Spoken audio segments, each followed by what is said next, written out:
Hello and welcome to the Sisters for Fitness Wellness Show. I'm Stephanie Gaines-Bryant.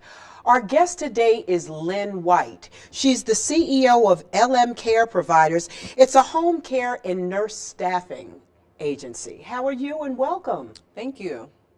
Now, Lin, we're part of what many people call the sandwich generation, where people in their 40s and 50s, not only are you taking care of your own children, you're taking care of elderly parents, providing emotional support as well as financial support. As a matter of fact, the Pew Research Group came up with a survey, and they said nearly half of adults, 47% of adults in their 40s and 50s have parents 65 or older, and 1 in 7 of them are providing financial support to their parents. Yes. So there's a lot of need for elder care. Yes, it is. Yeah.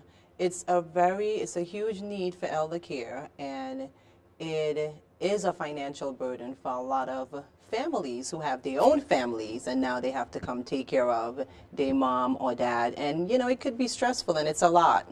And as LM Care, we are at LM Care Providers, want to make that job a little easier for them. Well, what are you seeing primarily when you come across someone who needs assistance? What do you see as the greatest need? The greatest need, I think, more is companionship. A lot of times they need. A lot of times the families have their own families, and their mom or dad is living alone, don't go anywhere, nobody to spend time with them, and we just say, hey, we're here to offer some kind of support. And we're not saying that you have to have someone 40 hours a week. No, we are just saying, how about have someone a couple hours a day or a couple hours a week just to spend time with mom and dad, to make them feel, appreciated, loved, wanted, and just to make them smile. And sometimes that's all they need is some companionship, so they can feel that they are still independent and part of something. If you're caring for an elderly parent, how do you assess, how do you know that maybe it's time to call for help, maybe it's time to get some additional assistance? It all depends on their physical ability. It depends on their mental capacity as far as, what's going on. What we do is once we place a caregiver with someone, twice a month we go and do an in-home assessment to reevaluate where their needs are and how we can meet their needs. And that's how we can determine, okay, maybe we need to send a different caregiver because the needs of an individual has changed. For instance, we can start off with a home health aide, where it's just providing companion care. But then let's say a month after, the senior might need medication. So now we have to send a med tech, someone who is very familiar with the medication, to make sure that they are going to administer the correct medication. What should a family ask when they're looking for some additional help? What are some of the questions that a family member should ask a person like you, a home care provider? What are some of the things they need to know? They need to know, first of all, is the agency license. That's very important. There are a lot of agencies out there that just start home health care, and they're not qualified. They don't do background checks on the nurses. They need to ask questions. Where do you get your nurses? How do you screen your nurses? What if we don't like the nurse that you send?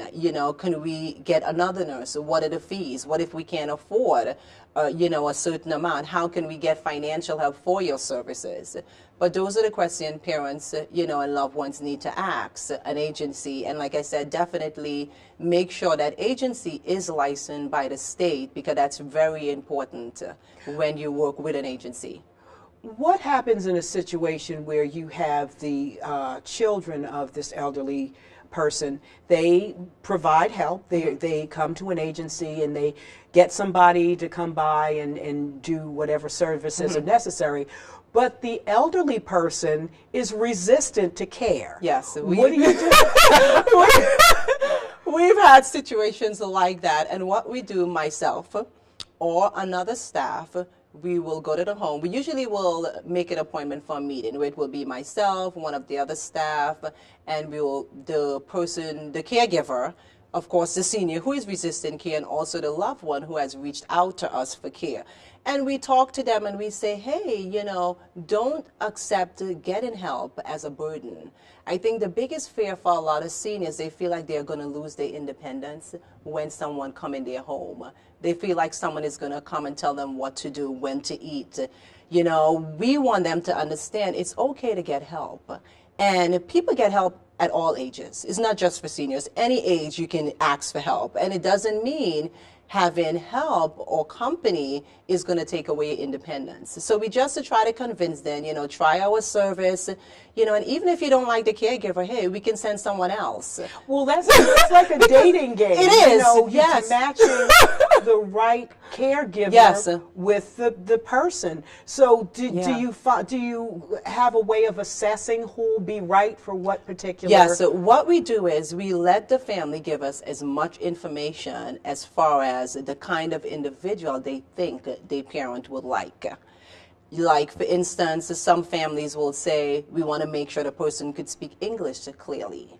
We want to make sure the person understands Spanish. We want to make sure the person is comfortable cooking. We want to make sure the person is okay playing cards with dad. You know, we want to make sure the person is very, you know, sociable and want to talk, go for a walk in the neighborhood. So those are the things we tell families, you know, like, give us as much information as you can to help us determine who would be the right fit.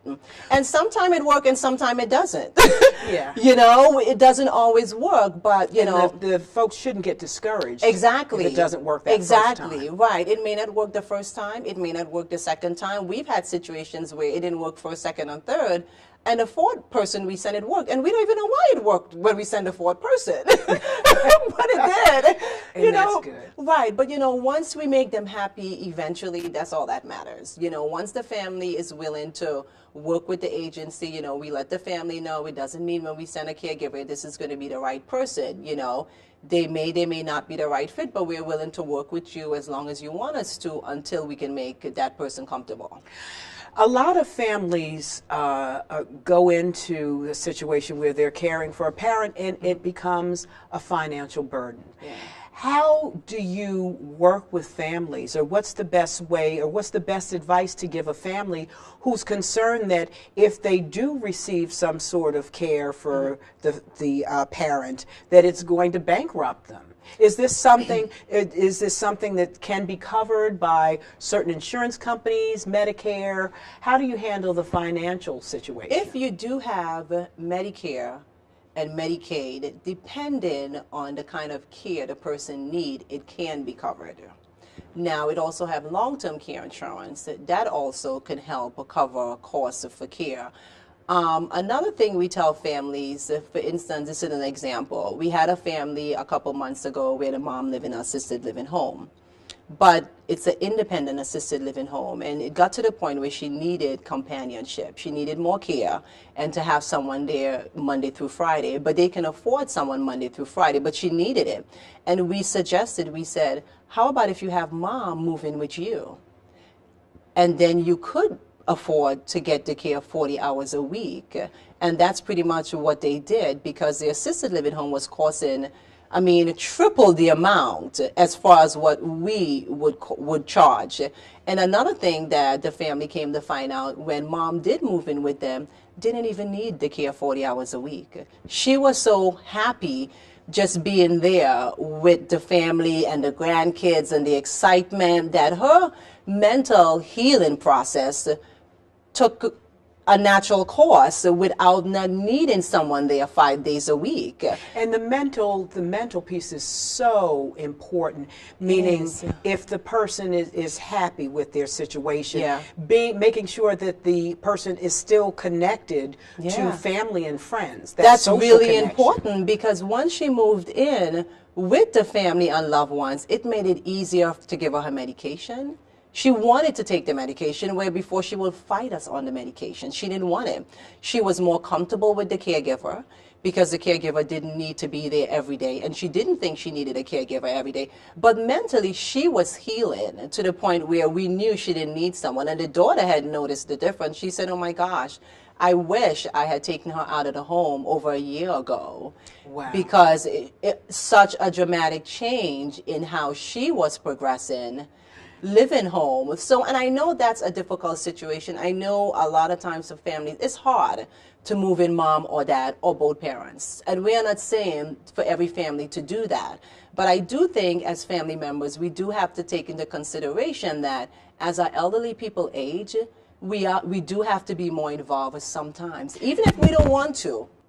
We've talked about several options so far, including assisted living and nursing care, having someone come to the home. What are some of the other options that people have in dealing with healthcare providers? They also have, we also provide care to group homes too. So sometimes a lot of families prefer their loved one to be in a group home versus their assisted living. Why? The group home sometimes could be smaller, they got more one-on-one attention. So that's also another option. Another option is nursing homes. Depending on the level of care they need, then of course they can go to a nursing home. So it all depends on the individual, you know, what their needs are, and what kind of care they need, and of course financially what the family can afford would determine what direction they think is suitable for their loved one. Now, Lynn, it takes a unique type of person to deal with the elderly. What brought you into this area? I actually went to a healthcare fair, and I just was observing. They had a lot of agencies. They actually had talked to a couple agencies, and then I did my own research, and I just realized that it's such a huge market for seniors as far as needing help. And there are a lot of huge agencies out there, and one of the biggest complaints that I've heard and gotten back from a lot of caregivers and nurses is that they would send them on a job and they never really follow up to see, you know, how they are doing on the job. Not only how the senior is doing, but also how the caregiver is doing on the job, because that's also important too. And when I just did all my research and I realized, hey, you know, this is something I can probably try to get involved in.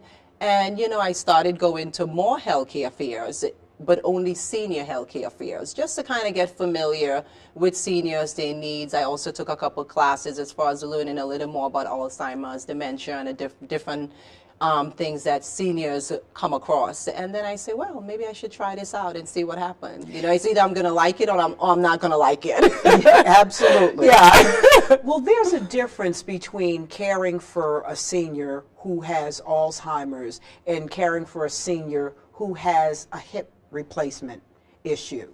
How do you deal with seniors who are physically in good condition, but maybe dealing with Alzheimer's or dementia of some sort? Yeah.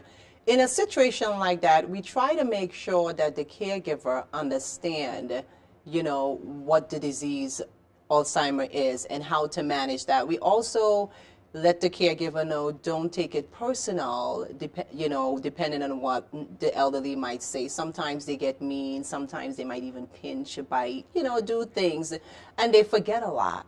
So we try to, I think the most important thing is letting the caretaker know that it's not something being done intentional.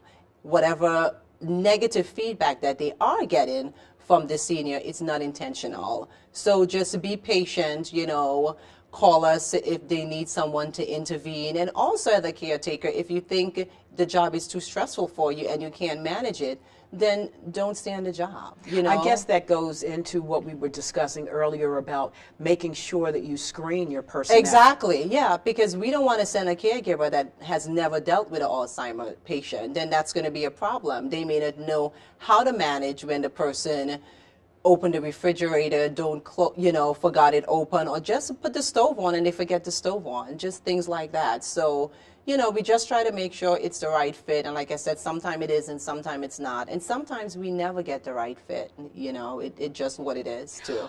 Also, as we age, taking care of different things in the house, making sure that the house is safe, just like yes. when you've got a toddler. Yes. You've got to make sure that things are safe, that you don't have any plugs exposed or things like that. How do you make sure that the person, the senior, is safe in their own home? Well, part of the initial consultation we do is a home checklist. So the reason why we also do that is to walk around the home, to see what need to be placed in the home and what should be taken away in the home. So that is how we determine what we think the family should child-proof, like we would say, in the home to help, but to make things easier, not just for the senior, but also for the caretaker.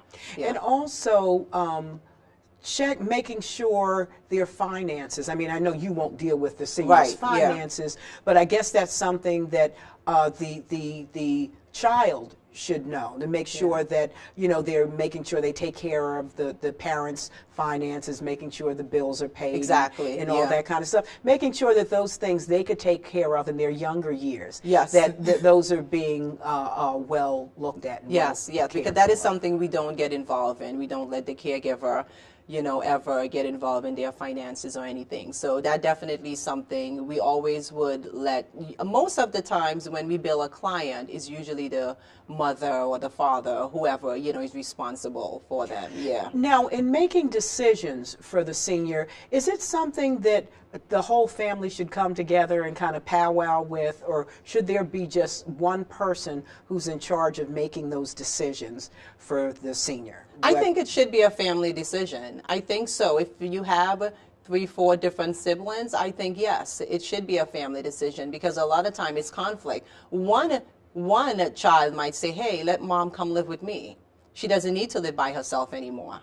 You know, one might say, no, we want to put her in a assisted living home. Why? Because we think it's going to be better for her. So I think it definitely should be a family conversation where they come to some agreement, because it can cause a lot of confusion. And we get that sometimes, where one sibling prefer this, or sometimes a wife would prefer one thing and the sibling prefer another. That can also cause conflict too. Sure. Yes. Yes. Tell me about your community outreach. I know there are a lot of seniors who are living in low-income situations. How do you all go about servicing them? What we try to do is reach out to community centers and get involved with their activity director and find out what can we volunteer and do on a monthly basis. It could be where we go in and play cards with them. It could just going in and doing their hair. It could be putting nail polish. I mean, just little things like that makes such a big difference. I'm sure. Yeah, I mean, people have no idea. If you just took the time and you just walk into a senior home, any senior home, and say, you know what, I want to volunteer and spend some time with the seniors. They will never tell you no. They love to have people come in and spend time with them. And you can come up with whatever you want to do. You can come with a book that you think they might like. You can come up with a cross puzzle.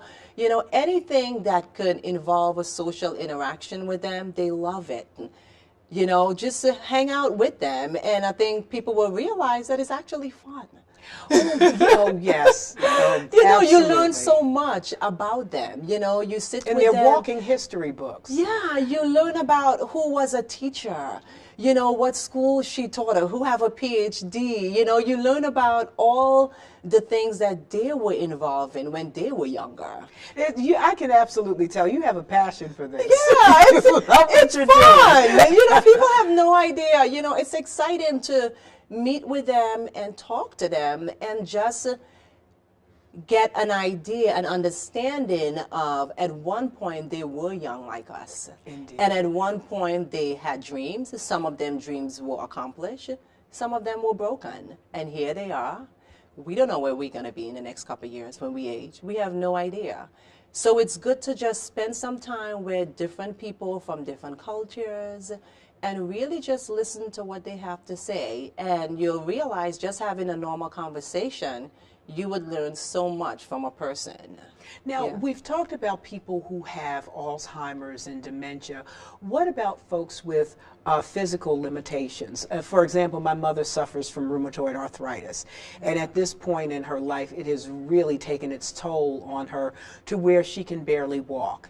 And she gets upset because she can't do the things she used to do. And I mean, just simple things like getting the laundry done. Washing the breakfast dishes.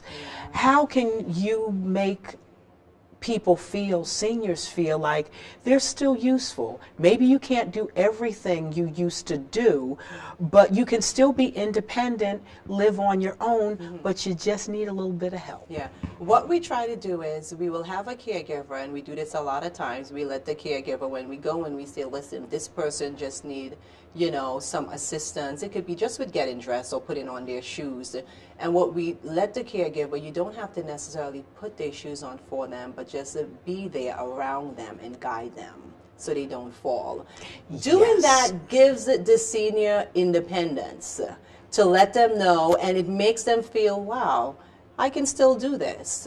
You know, you don't always have to do it for them, but just be there and let them see that you're not doing it for them, but you're there in case they do need to help. And I think if a lot of caregivers approach the situation like that, and a lot of families approach their loved ones like that, I think it can sometimes help convince them that they do need the care. You know, just say, hey, it's just going to be somebody that's just going to spend time with you to make sure everything is okay. Not necessarily, you don't want them to get the impression that the person is going to come, put the shoes on, put their clothes on, and maybe that might happen, but let it happen when the senior allow it to happen, not when they're not ready for it to happen, because then they do feel like they are losing their independence. If you were to take a snapshot of all of your clients, what would you say the majority of your clients are? Do you just have a big variety? You have some who are dealing with the Alzheimer's situation. You have some who simply need to have someone there to make sure they don't fall when they're putting on their shoes. Do you have ones who maybe have had some limbs amputated from diabetes? Do you have a full range of clients? We do have a range of clients. We have some clients that suffer from stroke that are not necessarily in the senior bracket at all, but because of the stroke, you know, they do need some assistance. So we have that. We also have the dementia. We also have just companionship, where they just need someone to come in and just spend time with them, go grocery shopping with them because they can't drive anymore. You know, some of them need help with laundry, just basic everyday life that they can't really do 100%. And not that they can't do it, they need a little help doing it. That's all. Well, you know, a lot of times also seniors can be resistant when it comes to the whole nutrition piece. Yeah. Do you all help as far as with helping prepare things as simple as your meal? Yeah, a lot of times, especially with the non-medical, which is like when they need basic assistance, home care, companionship, in situations like that, a lot of times the seniors can still cook, and they want to. For the ones who really can cook, what we have the caregiver do is really sit and talk with them and say, hey, what do you want to eat? You know, where the caregiver can make a list together with them as far as the food that they like to eat or the food that they want their family to buy in the grocery store. And doing that sometimes is a good thing because it helped the caregiver and the senior bond together. You know, it let the senior know, okay, this person really is here to help me. She wants to cook with me. She's interested in what I'm eating. You know, they like when you communicate on that level with them. So, how about medications and in helping seniors take medications? My mother used to tell a joke about my grandfather. He'd like line up. He didn't know whether you were taking 2 pills a day or 1 pill a day. He would just line them up and take them all. So, how do you make sure that folks are helping out with the medication, making sure people are taking what they're supposed to take at the right time? Well, the good thing is a lot of the pharmacies now, and even your doctor office, will give you a pill kit, and it has different days for medication. That makes it simple. So that makes it so much easier. It's so funny because we had a client where all the medication was in a Ziploc bag to mix up together. Oh my goodness. I said, well, how do you know which one I'm supposed to, you're supposed to take? And he said to me, I've been taking this for so long. I know this better than anybody. I know which one I'm supposed to take. I said, okay. I said, we need this to be organized. Yes. So I convinced him. I said, how about if, we got the pill bottle for him. We said Monday, Tuesday, Wednesday, Thursday, Friday through Sunday. He laughed at me. He laughed at me. He said, so are you going to put each pill in there for each day? I said, let's do that. I said, how about if you just try it and see if it might make things just a little easier? He said, okay, Lynn, I'll take your advice. Well, that's really what we do. And a lot of times the families, a lot of times when we go in to take care of someone, most of them are taking some kind of medication. It's very rare that we would find a family where the senior is not on medication. They are on some kind of medication. So that's very important. Very important.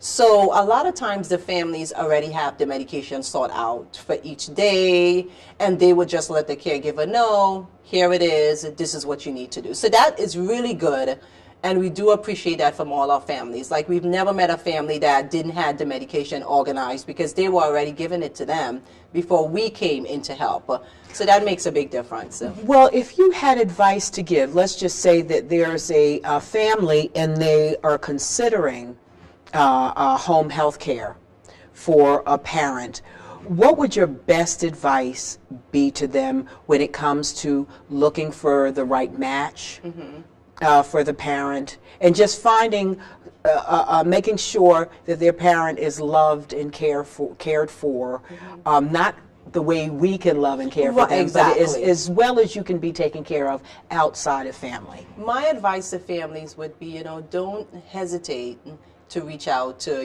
home care agency like myself for help. We are here to help. We're not here to take over and be the mother taking care of the senior. We're not here to take anyone's place. We're here to give the seniors affection, love them, and make sure that they're safe. And most of all, make sure that they're comfortable, because comfort is a big thing as they get older. And that's one of the things we want to make sure they're comfortable, safe, and, have a connection with who is taking care of them, because that makes a big difference. And, to let their seniors know that it's okay to get help. And help doesn't mean that you're going to learn, that your independence is going to be taken away. It's okay to have some kind of help.